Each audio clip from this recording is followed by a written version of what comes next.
What's up, guys? In this video, we're specifically talking about how you can make professional sounding music with no professional gear, quote unquote. If you're new to this channel, I'm currently walking through a series going from beginner at music production all the way up to the skills that you need to develop to become a professional. The tone of this video series is a little bit different than the other videos on my channel. As you can see, we're in my car, my minivan. Not very professional. This is more of a vlog style where in a longer format, I'm walking you through my mental process behind creating music as well as the technical skills that you need to have. So if that's something that interests you, stick around. That's what this video is going to be about. As we're getting into it, I do have to apologize. Usually I begin these videos talking about, in Sam Sulek style, how you can make gains in your music production on my car on the way to the gym. And I completely forgot to start recording on the drive to the gym. So you're getting the post-gym me in that mental space, walking you through the topic today, which is upping your recording artistry and technique, how exactly to record parts that sound professional with whatever gear that you have right now, even if that's just your phone. The key here is really, in my opinion, how you're layering your sounds together to form a unique sound that people haven't heard before, because if it sounds good, people aren't going to care about what it was recorded on necessarily. They just want to tune in. So you can definitely get started today, even if you just have an iPhone with the Voice Memos app. That's where some of the best creations can actually come from. So to learn more about that, we're going to dive into it practically, what that looks like, my process behind that, for all aspects of music production, but specifically in this aspect of recording. It can help to pull from different influences and people that you like in music, specifically artists who have more of a stripped down indie style of recording, something that's a lot more dry, because then you're hearing less of the produced effect. Like, for example, hyperpop's not going to be a great genre to pull from in reference to how to record super well. As fun as it might be, those auto-tuned and chipmunked vocals are not going to help with how exactly to set up your mic, where you're going to want to record from, what parts you're going to want to layer, because what we're hearing is mostly the effects that they've put in after the fact.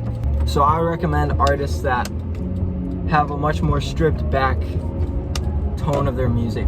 One that comes to mind specifically is Sufjan Stevens. If you listen to his work on projects like Carrie and Lowell and Seven Swans, Chicago, there's these fantastic parts. Not even the best played parts. It can sound a little rough, it sounds a little childish, but they're layered together in such a way that it sounds very grand and very unique. And it gets me personally excited about recording versus producing a track would be an artist like Sufjan Stevens. So I don't know who that is for you. Pull on whatever reference you want to, but the main point is that you want a more stripped down version of music that you like to listen to. And maybe, who knows, maybe that's already what you're listening to a lot of, is these more stripped down recordings. If so, this is going to be the perfect video for you to start jumping in and recording the sounds that get you as close as possible to the music that you're trying to make.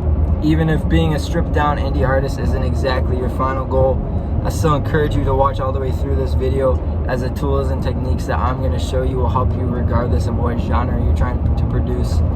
Even the mindset of pulling from these artists who do have a more stripped down sound is going to be super helpful for whatever kind of music you're making. Why not pull from as many influences as we can, right? We want to be as knowledgeable as we can in this industry, so why not be pulling from as many influences as possible to really up our sound to the next level. All right, let's get back to the studio. We'll jump into it, start recording.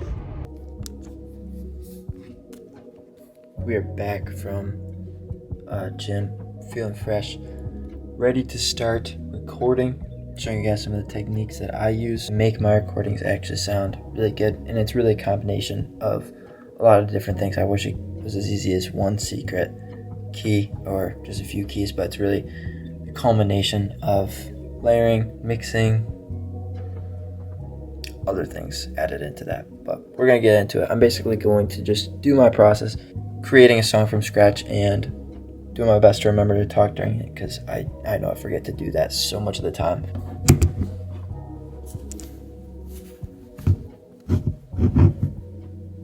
You should start recording music as soon as possible as a music producer, because how are you going to get better at something if you don't first start doing it? That's what we even talked about a couple weeks ago, how quantity always leads to quality. It's a skill that most people know, but same goes in music production. I don't know, we think it's different. Sometimes we think it's just natural talent and you just come out of nowhere and are insanely good at something. And it's true, there are people that are talented and naturally skilled at certain things, but we can all develop these skills that I'm going to show you. And so regardless of what gear you have, if you have bare minimum, just a laptop and potentially some headphones and a phone with voice memos or a phone with some other kind of recording feature on it, you're going to be able to get started with the tips that we are giving in this video. So let's get into it today. I'm just going to be making this video specifically if you have no gear whatsoever. These techniques and principles will help you regardless of if you do have a condenser microphone. If you don't, this is still going to work regardless. Move this around.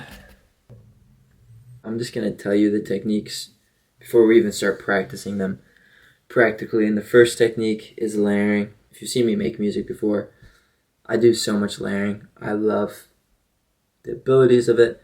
And really what layering does is it's giving you more options. And instead of getting one take and getting limited to that, if you're not a very skilled singer like me, or a very skilled guitarist also like me, a lot of us don't have these super great skills. We're self-educated, self-taught. And so layering kind of gives you the sum average of all your best takes that you do. So for example, vocal layering, if you just sing one time, one melody, it's going to be a lot harder to get that one take just perfect. And for me personally, it's just never worked. I've always ended up layering multiple vocal tracks together. The same melody.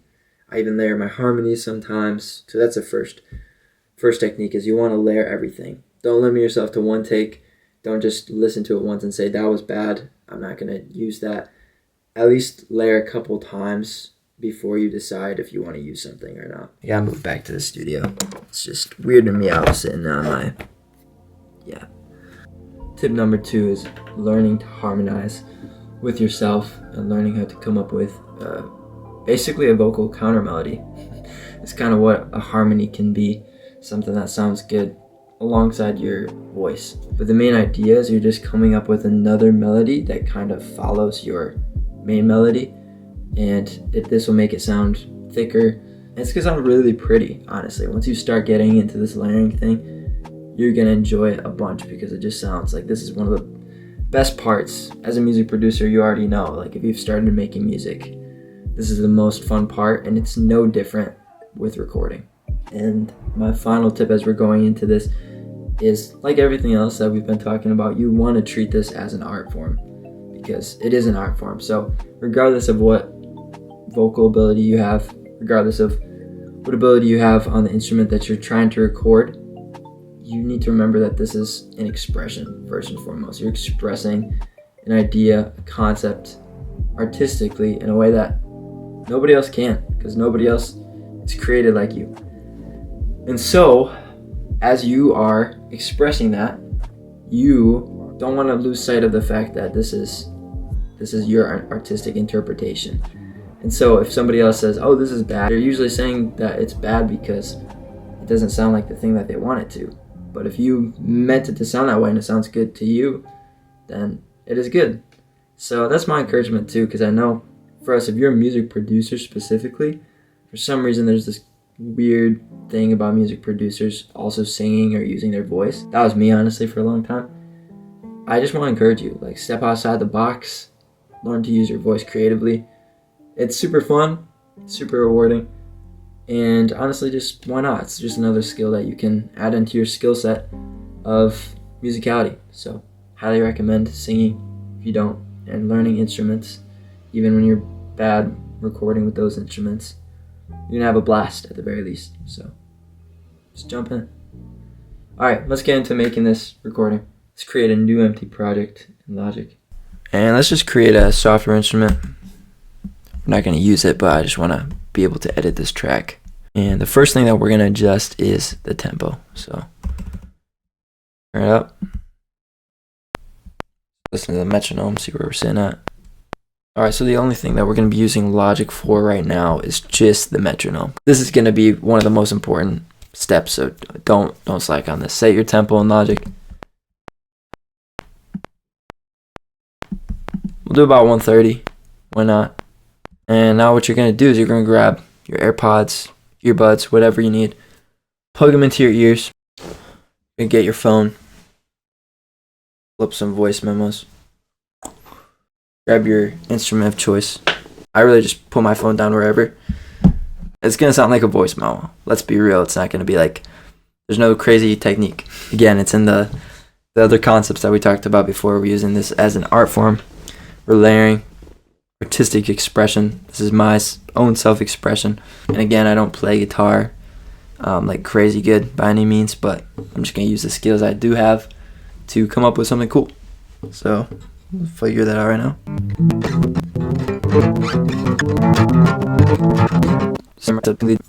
And now using the metronome with Logic, we're going to play that metronome. Honestly, just coming through my speakers right now, so it'll probably be in the voice memo a little bit. Got the voice memos ready to start recording. Now whenever I'm ready, just going to jump into it.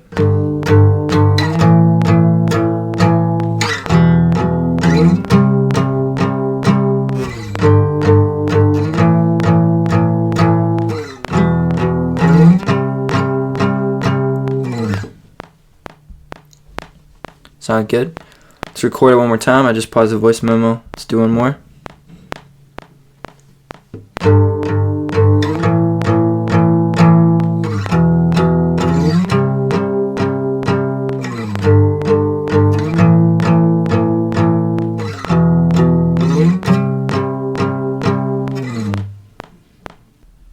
Alright, you guys, you know what? I decided right now it's probably a little too much to try to just come up with a melody without hearing the chord progression along with it. So what we're going to do is kind of skip to the second part of this process a little bit early, just so that we can come up with more things to layer together.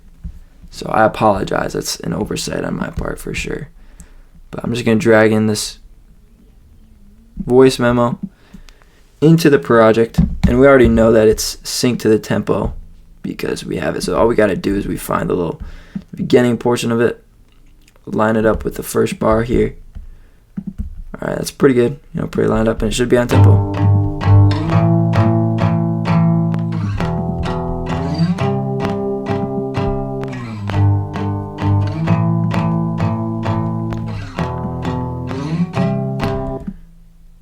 Sounds good.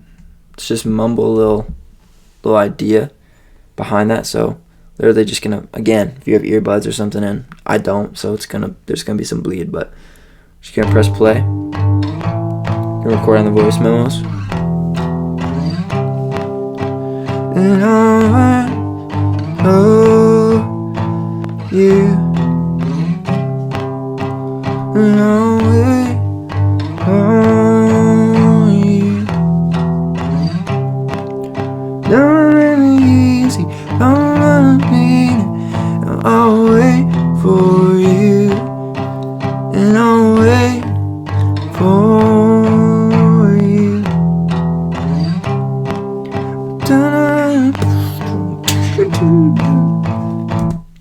Yeah, again guys, music producer, artist, same thing in my opinion. We're just recreating the sound that's in our heads, right? Boom, now we have another voice memo in here. This is going to be a little bit harder to position because it went on a little bit longer. So I'm going to have to loop my guitar recording a little bit. So we'll just cut off the front and back by Command T. You guys should be picking up on some key commands right now. And we just loop it, just like that. Boom, easy peasy. Position it.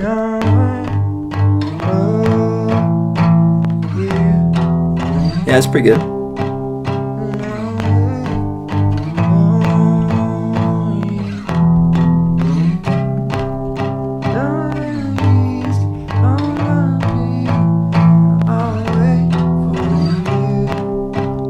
Playing along with the recording, I'm gonna listen to it and come up with a melody in here.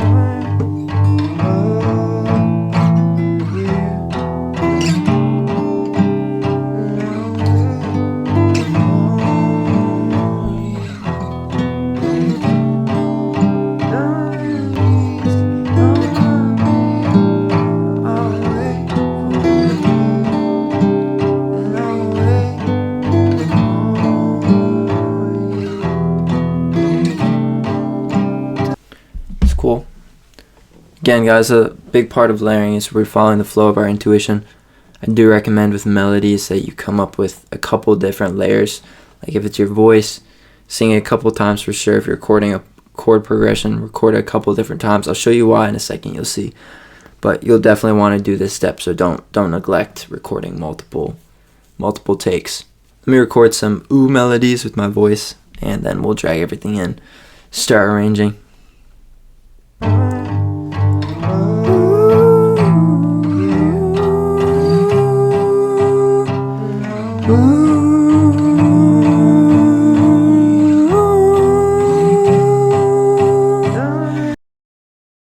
Alright, that one I didn't record multiple takes. It was on one voice memo, but I still recorded enough times that I'm going to be able to do the technique I'm about to show you. So we'll just airdrop this in again, call it in. The little technical process you'll just have to walk through is lining everything up in the software. It should be pretty easy. If you were on the beat and you had the beat going in your ears, you're just going to find the downbeat of wherever you started, drag that in, basically the downbeat. And music theory, I think we talked about this last week too, but the downbeat is just the first beat of the beginning of your project. That's what I'm going to do right now. Alright, you guys are about to see why layering is so powerful, especially if you have no equipment. So we just record these two guitars here, right? You can see both of these tracks, and they're both different takes. They sound similar, but they're different. You can hear that they're doubled right here. Probably thinking that sounds a little weird, kind of interesting. Could use that as an effect if you want, but what we're going to do is we're going to pan one hard left, pan the other hard right. Listen to how it sounds.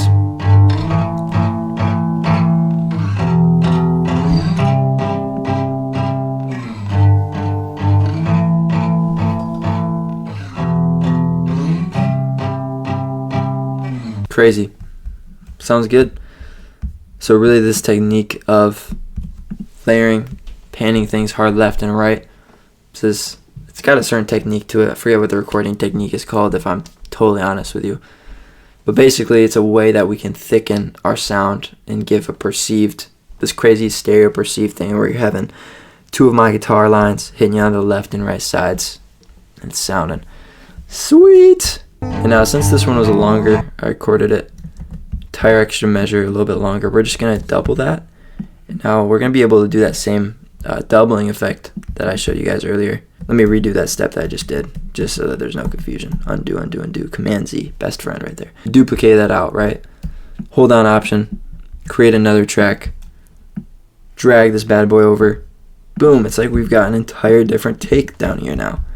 We can do that same technique if we want. You'll notice that vocals sound a lot better if it's center. Like that sounds pretty good already, so I might leave it center honestly. But if we want, we can do that wide. Make it sound extra wide.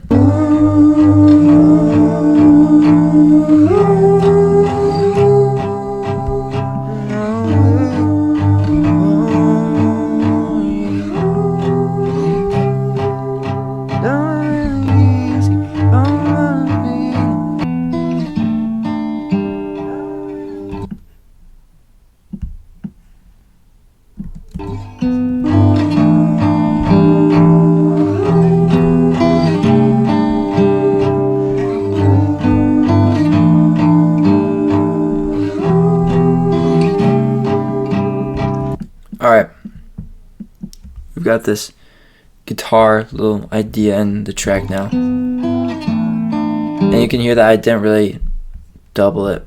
Or I did, I guess I could technically could do that technique that we did earlier where I take this second part, we double the track, and then drag this back to the first. So now it's like we've got two takes And we can do the little widening.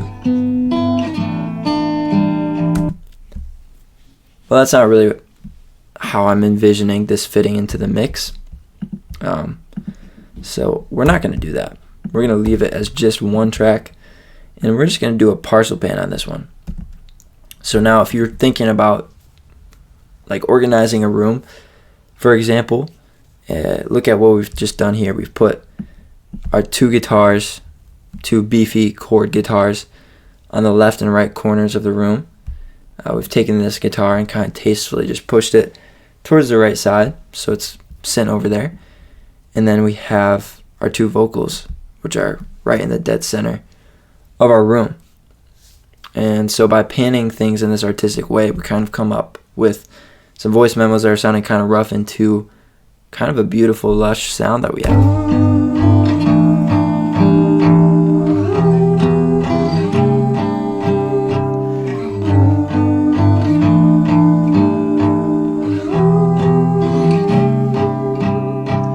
Now we have all capabilities of our MIDI information that we can add in here.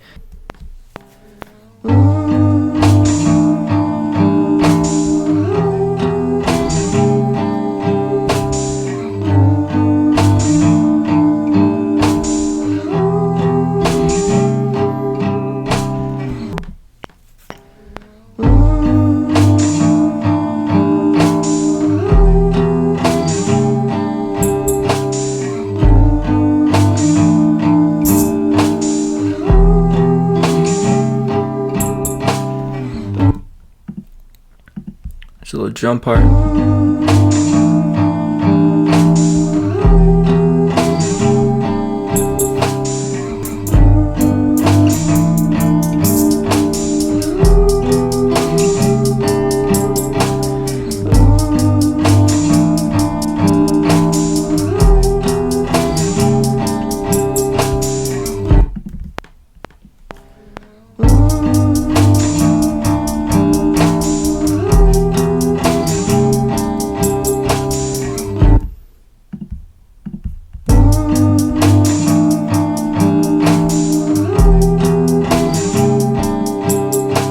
Drop the bass on this thing.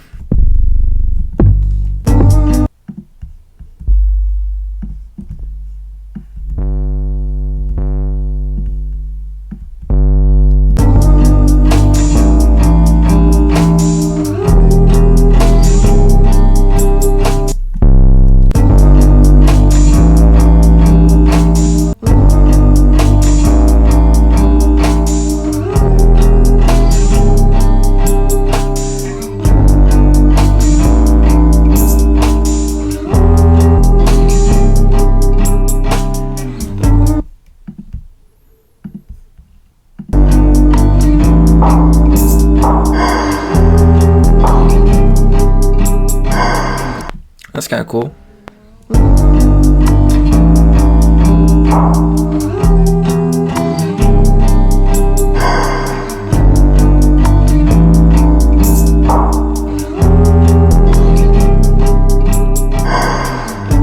Ooh, I'm liking that, I'm liking that. You get the point though. Basically, you can go multiple directions treating your vocal memos, your voice memos, parts. It's kind of like a demo, but then you sample your demo essentially, and you do that by just going through the steps that I laid out: recording with the metronome, layering parts together so you have different options of what you can do with it, and then ultimately just arranging it, chopping it up inside of Logic or whatever DAW you use. And that's pretty much it. That's my process anyways. If you have a different process or any tips, definitely let us know in the comments. If you have any other topics that I should do videos on, let me know. I'm in the middle of a series walking you from beginner to pro, as I stated in the beginning of the video, so stay tuned for more videos coming out each week of this summer, and we'll see you. Have a good week. Peace.